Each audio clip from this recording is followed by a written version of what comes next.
इस दफ़ा मोदी को हम वो महाराष्ट्र वाला दुगनी का नाच नचाएंगे। और ये मैं अपने मुंह पे हाथ फेर रहा हूँ, इस दफ़ा अभी अगर इसने मुहिम जोई की, हमारा टारगेट इस दफ़ा सिर्फ मिलिट्री नहीं होगा।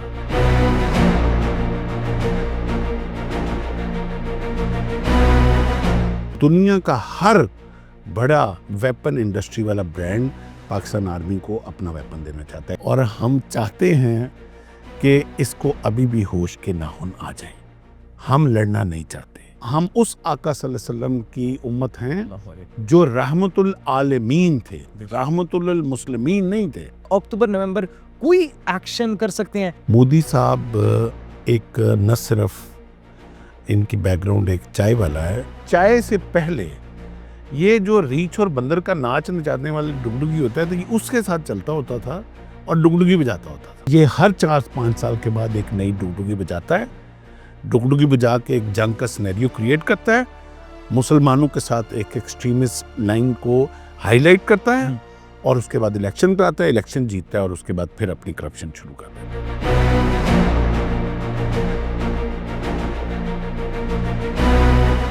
हमने जो उनकी एयर स्पेस बंद की, उससे सर कितना नुकसान हुआ है? अभी तक के हिसाब से $22 बिलियन का लॉस ये 150 डेज में कर चुके हैं।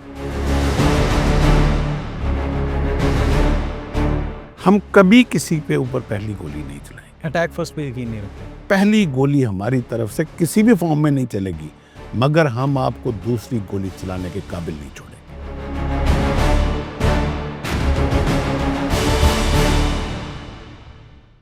नाज़रीन, पाकिस्तान नेवी एक्शन में आ चुकी है। चीन के बाद हम अमेरिका से भी पाकिस्तान को हथियार मिलने वाले हैं। भारत क्या कोई फॉल्स फ्लैग की तैयारी कर रहे हैं? अक्टूबर और नवंबर का महीना इंतहाई कीमती करार दिया गया कि इन दोनों महीनों में भारत की जानिब से कोई मिस एडवेंचर करने की कोशिश की जा सकती है।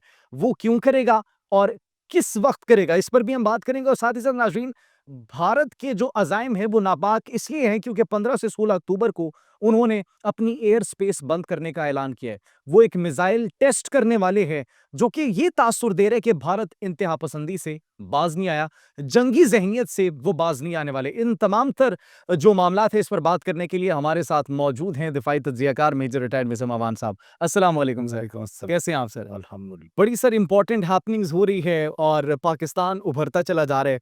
सबसे पहले तो बात करते हैं चाइना के बाद अब अमेरिका भी मेहरबान, और अमेरिका ने भी जो हथियारों की फहरिस्त वो फराहम करनी है, उसमें पाकिस्तान का नाम भी था। पाकिस्तान को F-16 की अगर अपग्रेडेशन के तो उस हवाले से एम 120D मिसाइल्स मिलने वाले हैं। क्या कहेंगे इस हवाले से? बिस्मिल्लाहिर्रहमानिर्रहीम। आपने देखा कभी जो स्पॉन्सर्स होते हैं बड़ी कंपनियों के, जी, जी। वो किस प्लेयर को चाहते हैं कि उसकी शर्ट पे उसकी कंपनी का नाम आए? अब फुटबॉल में रोनाल्डो है, हाँ। मेसी है, तो हर बड़ी कंपनी जो एडिडास है, नाइकी है, वो कहेगी कि रोनाल्डो हमारे शूज़ पहने, ऐसे। मेसी हमारे शूज़ पहने। व्हाई? बिकॉज़ ये नहीं कि मेसी को वो ब्रांड पहन के मेसी की गेम बहुत अच्छी हो जानी है।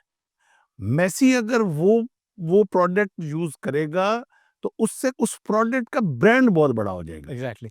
अभी पार्टी शुरू हुई है, अभी दुनिया का हर मॉडर्न वेपन बनाने वाली कंपनी पाकिस्तान आर्मी को फ्री में वेपन देगी कि जब तुम उस वेपन को यूज़ करोगे तो उस वेपन की ब्रांडिंग बहुत ऊपर होगी।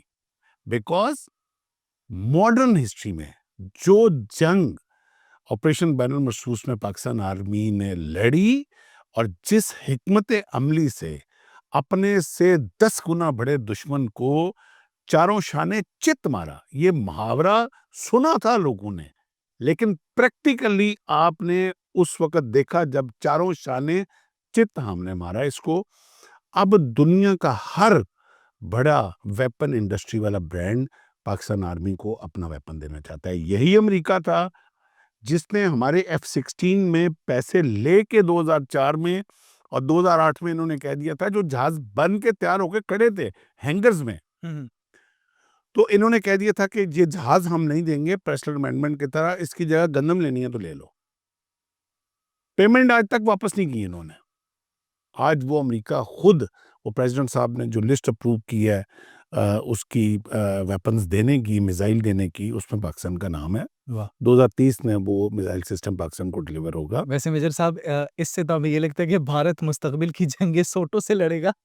जिस तरीके से उन्होंने वेपन्स का हाल किया है। देखें जी, हम हमारा दुश्मन है, हम फिर भी उसको एक कदर की निगाह से देखते हैं और हम चाहते हैं कि इसको अभी भी होश के नाखून आ जाएँ। हम लड़ना नहीं चाहते। हमें कुछ जंगों का नशा नहीं है। हम उस दीन के मानने वाले हैं जिसका नाम इस्लाम है। बेशक। सलामती है। सलामती, अमन है। सलामती सिर्फ मेरी नहीं जो मुसलमान है।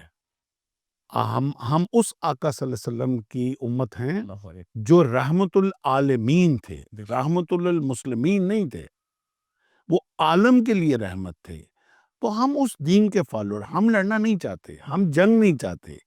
मगर बाज़-औक़ात इस तरह के शातिर दुश्मन जो आज भी चाणक्य कौटिल्य की जो टीचिंग्स के ऊपर है कि मार-धाड़ के कब्ज़ा करके अखंड भारत, बड़ा-सा इंडिया, हिंदुइज़्म, कोई और मज़हब रहना ही नहीं चाहिए दुनिया में, क्रिश्चियनिटी को ख़त्म करो, मुसलमानों को ख़त्म करो, सिखों का तो निस्तो-नाबूद कर दो। बेचारों के साथ जो हाल किया पंजाब सिखों में। को तो हक ही नहीं है कि सांस लेने दो। तो जब आप इन चाणक्य कौटिल्य के चुम्मे ले लेके आप इस दुनिया के ऊपर कब्जा करके खंड भारत बनाना चाहेंगे, तो फिर हम इस तरह बैनुल मरसूस की तरह हर दफा आपके दांत तोड़ेंगे और हर दफा आपको इसी तरह मारेंगे। एग्जैक्टली सर, जिस तरीके से आप अब हम तो अमन चाहते हैं, सलामती का दीन है, लेकिन उनकी हरकतें ऐसी नहीं है ना। अब 15-16 अक्टूबर को वो फिर से नोटम जारी कर रहे हैं, कोई मिसाइल्स टेस्ट करेंगे। तो डू यू थिंक कि वो फॉल्स फ्लैग की कोई तैयारी करें? क्या शो क्या करवाना चाहते हैं ये? जैसा मुंह वैसी चपेड़, जो करेंगे उससे 10 गुना बड़ी चपेड़ इनके मुंह पे पड़ेगी। आपने वो मुहावरा सुना, तुगनी का नाच? ये आज तक किसी ने आपको नहीं बताया होगा तुगनी किसको कहते थे और नाच कौन सा होता था। ये महाराष्ट्र का, ये हिस्ट्री वहां से निकली है। अच्छा। ये जब कोई इलाके में बुरा काम करता था और बार बार करता था, तो फिर नीचे जमीन पे कील डाल दिए जाते थे और उसके ऊपर उसको कहा था चल। तो वो फिर जब चलता था तो ऐसे चलता था कि वो नाचता जाता नाचता था, जाता था। क्योंकि पाँव से नीचे। इस दफा मोदी को हम वो महाराष्ट्र वाला तुगनी का नाच नचाएंगे और ये मैं अपने मुंह पे हाथ फेर रहा हूँ। इस दफा अभी अगर इसने मुहिम जो की, हमारा टारगेट इस दफा सिर्फ मिलिट्री नहीं होगा। We will hit their financial assets. वाह! हम उसको हिट करेंगे जिसकी पीढ़ दूर तक जाएगी। बहुत बड़ी बात कर दी है सर आपने। वो हम इनको बता चुके हैं कि इस दफा हम मिलिट्री बेसिस तक नहीं रहे, नहीं महदूद रहेंगे। हम आपके फाइनेंशियल हब्स को हिट करेंगे। Let them come and let's see कि ये मोदी इस दफा महाराष्ट्र का तुगनी नाच कैसे दे। वैसे वैसे सर, आपको लगता क्या है जिस तरीके से वो प्रैक्टिसेस कर रहे हैं, ड्रिल्स कर रहे हैं, अजीबो-गरीब पैथेटिक किस्म की स्टेटमेंट्स दे रहे हैं उनके मिनिस्टर्स, जो कि हम बिल्कुल भी एक्सपेक्ट नहीं करते उनसे। 6 महीनों बाद उनको होश है कि उन्होंने हमारे तैयारी गिराए थे और माशाल्लाह तैयारी भी ऐसे गिराए थे जिस पर तज्ज़ियाकार कह रहे हैं कि वो तो शरीक ही नहीं थे ऑपरेशन बुनियानुल मरसूस में। और उनके अपने डिफेंस एनालिस्ट कह रहे हैं कि आखिर ये किस सिस्टम की इतनी रेंज है कि आपने वहाँ तक पहुँचकर ये डिटेक्ट किया कि पाकिस्तान की ये तैयारी गिरे थे। अपार्ट फ्रॉम दैट, अक्टूबर-नवंबर का महीना बड़ा क्रूशियल हमें मिल रहा है और मोदी सरकार के ऊपर अपने लोग थू-थू कर रहे हैं, थूक रहे हैं कि यार ये क्या कर रहे हैं। तो वो उस अपनी हज़ीमत को छुपाने के लिए, मिटाने के लिए और अवाम के अंदर जो मोदी सरकार की गिरती हुई मकबूलियत है, डू यू थिंक अक्टूबर-नवंबर कोई एक्शन कर सकते हैं? सर क्रीक को जवाज़ बनाकर, उस तनाज़े को जवाज़ बनाकर, या फिर सरहदों पर किसी और तनाज़े को जवाज़ बनाकर? बिल्कुल ये करेंगे, ये बिल्कुल करेंगे, क्योंकि इसके अलावा इनके पास और कोई ऑप्शन ही नहीं रह गया। मोदी साहब एक न सिर्फ इनकी बैकग्राउंड एक चाय वाला है, शायद किसी को इस बात में मैंने 1-2 जगह पे मैंने ये सुना था, जो लोग इनको आबाई इलाके से सर गुजरात से। वाक़ई में चाय वाले हैं, चाय वाले। नहीं, नहीं, चाय वाले तो हैं। मैंने गुजरात के एक मेरे दोस्त हैं जो आजकल यूएसए में सिएटल में आबाद हैं और मुझे उन्होंने बताया कि चाय से पहले ये जो रीछ और बंदर का नाच नचाने वाले डुगडुगी होता है, तो ये उसके साथ चलता होता था और डुगडुगी बजाता होता था। बंदर को ले बंदर और नीच के नाच को हाँ, डुगडुगी। इसने अपनी इंडियन सुलझी हुई पढ़ी-लिखी कौम को इसने डुगडुगी बजा-बजा के इसने रीछ और बंदर बना दिया। And they now they know it. और इसको वही आदत है कि मैं डुगडुगी बजाऊंगा और मेरी कौम उस पे नाचेगी। But things have change. अब लोग इसका असली चेहरा देख चुके हैं कि ये हर 4-5 साल के बाद एक नई डुगडुगी बजाता है, डुगडुगी बजा के एक जंग का सिनेरियो क्रिएट करता है, मुसलमानों के साथ एक एक्सट्रीमिस्ट लाइन को हाईलाइट करता है और उसके बाद इलेक्शन कराता है, इलेक्शन जीतता है और उसके बाद फिर अपनी करप्शन शुरू कर देता है। एग्जैक्टली हालांकि लोगों को वो नहीं नजर आ रहा कि इसकी वजह से कितना नुकसान पहुंचा है भारत को। भारत अगर 80 पे खेल रहा था ना, तो इस वक्त भारत 20 पे आ चुका हुआ है।